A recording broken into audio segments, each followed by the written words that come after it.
There's no sugarcoating. That was a horrendous loss. Yo, by the way, kick dig back here. So the Eagles took an absolute beating yesterday. They took an absolute beating. That's the only way I can say, and I am not going to let this team ruin the rest of my weekend and my Thanksgiving. I'm not. So I'm going to make this short and sweet, and I'm moving on and get ready for games tomorrow, okay? But the Eagles, they didn't show up. I thought the coaching staff did not have this team ready to play. They did not have this team ready to go at all. You could tell on the first series of the defense that the demeanor looked off. We even said it in the stream, okay? I thought Jalen Hurts was horrendous yesterday. I thought he had his worst game of the season, okay? I thought this was the worst game of him this season. And I thought his demeanor looked off. They looked like they didn't want to be there. The coaches had no answer. I mean, we need to face it with these coaches. They haven't made any changes. They haven't even tried to make changes to the offense and to what the very minimum. What they've done is they basically say, well, as long as we win the turnover battle, we're going to win this game, and most likely, most of the time, we're going to win games because we're going to win the turnover battle. And even though we had a stumble versus Dallas, and we had a stumble with Denver, and we had a stumble yesterday, we are going to be okay. And they're going to keep doing the same thing most likely, okay? I thought the coaching was horrible. I thought the quarterback play was horrible. I thought the offensive line blocking was horrible. I thought the run game was horrible. I think A.J. Brown's the only guy that showed up. All right, I thought the defense was horrible. And the defense gave up, over 200 and something yards? Two guys had over 120 yards against them. It's ridiculous. And the defense, let's be honest, they weren't good from the get-go. It wasn't like the defense held us in it and then got beat later in the game. They came down, and their first two drives, they ran 19 plays. So they were staying on the field. They were moving the ball. And the defense, to their credit, they only gave up 10 points. That was the amazing thing. As bad as the Eagles played, they were only down a touchdown. It then Hurts fumbles the ball when they could have gone in and looked like they were getting ready to get rolling and take this game over and steal it. And then Hurts fumbles the ball. And teams are now doing that with the tush push. You run up to the side of Hurts and you strip the ball from him. That's how people are going to combat the tush push. I get it. It's a great way to deal with it. But the Eagles, they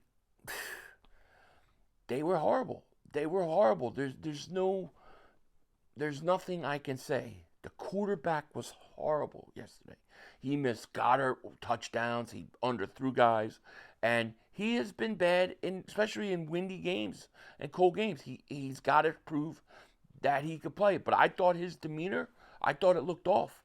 And if you want to say, well, the team was following Hurts or the team was following the coaching with the demeanor and how they looked out there, have at it. I don't care who you want to say. All I can tell you is that team looked like they didn't want to leave home to go play football and they were still on vacation. That's what it looked like to me. The Bears were hungrier in every which way. And congratulations to the Chicago Bears. You have a good young team. You have a good coach. And you deserve that win. You beat the crap out of us. No excuses. None. All right?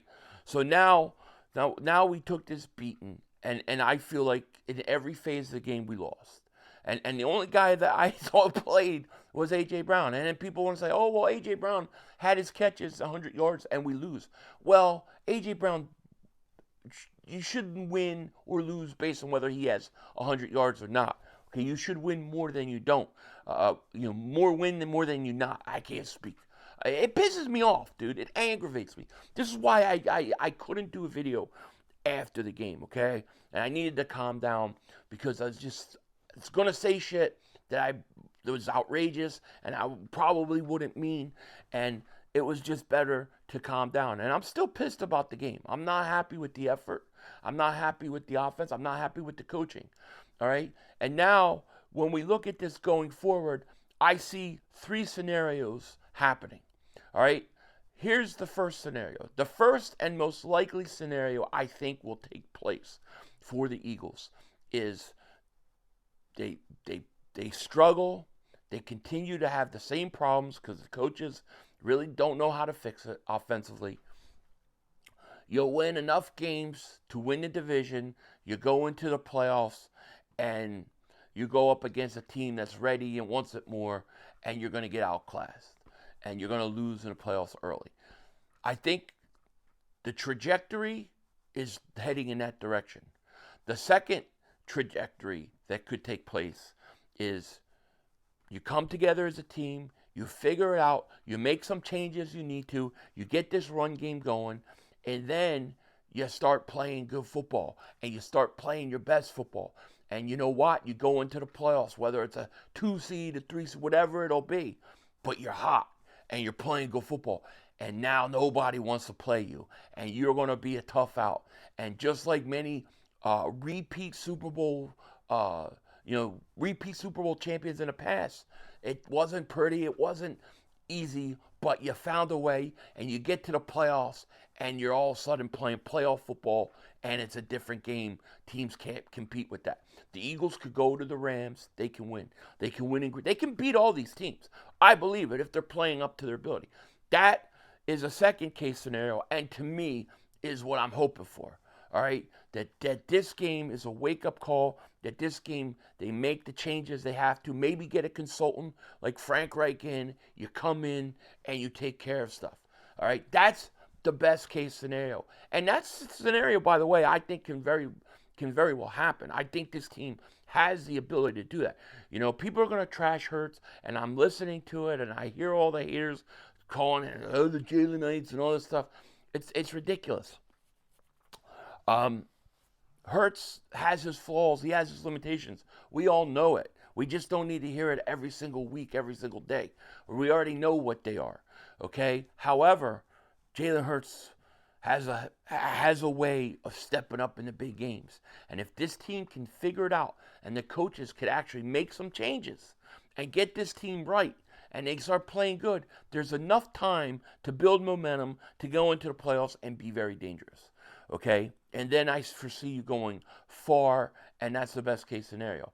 The third scenario, which to me is the nuclear scenario, which is a scenario I don't want to see, but you never know, is the Eagles blow this division.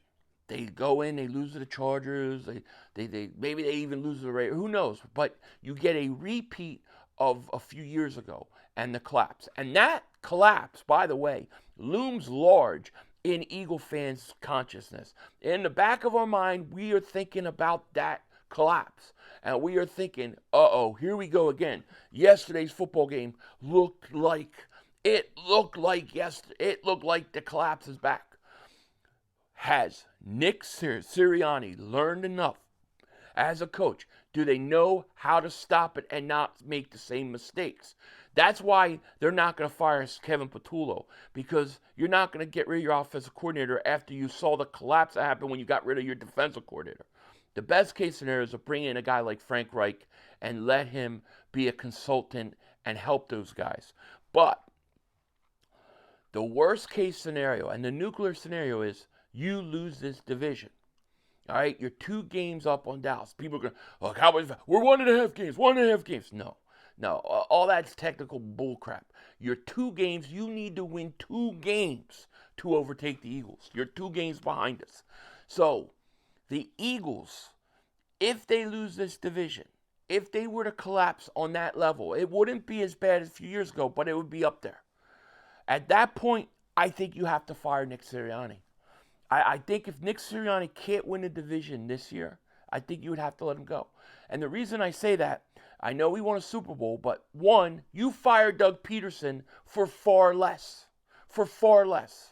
2, if a coach collapsed 2 out of 3 years in just historical, dramatic fashion like that, I don't see how you can bring him back and keep up with that. I just don't see how you can, because every time anything happens, you're not going to trust that he's able to right the ship.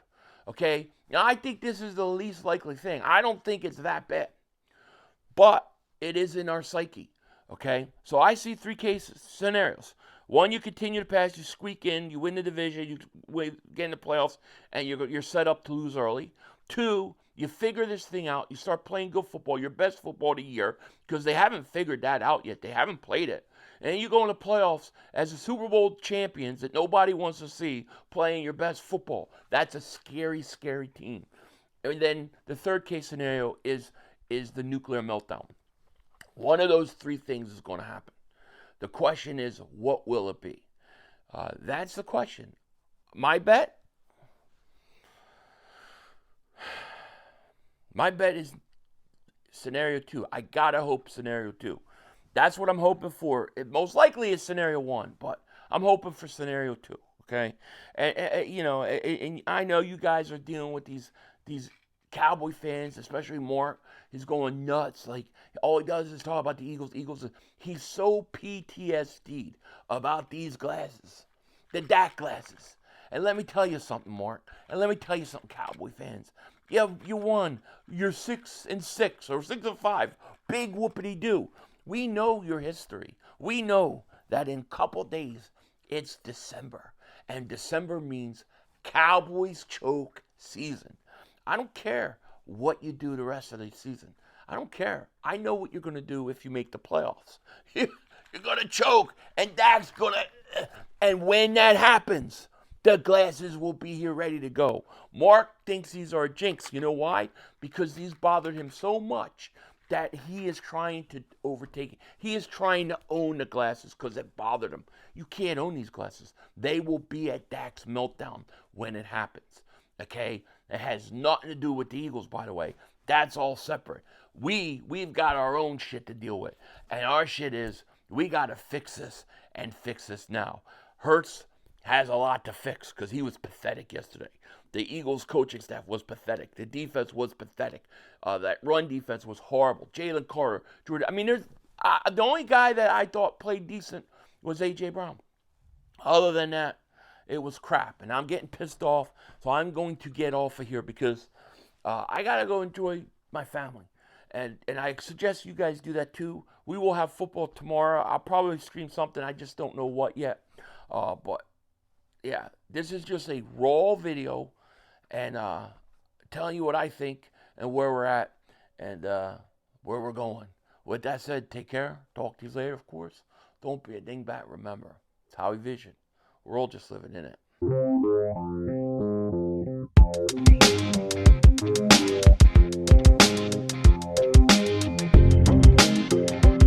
People been asking me, when you got more shakedown merchandise coming out, Philly 500? Well, guess what? It's Christmas time, and it's time. We got a bunch of new stuff. Shout out to Digital Print House. Shout out to Omar who worked on this stuff. But it looks great, fabulous. I'm going to get some of my own stuff for holiday gifts. But if you go right now to our store, you can get 10% off if you spend $85 and 15% off if you spend $115 for Black Friday. Check the link in the description and go get yourself some of that Philly Shakedown merchandise. Happy Thanksgiving, Happy Black Friday, and Merry Christmas. That's all, folks. The brother screwed us.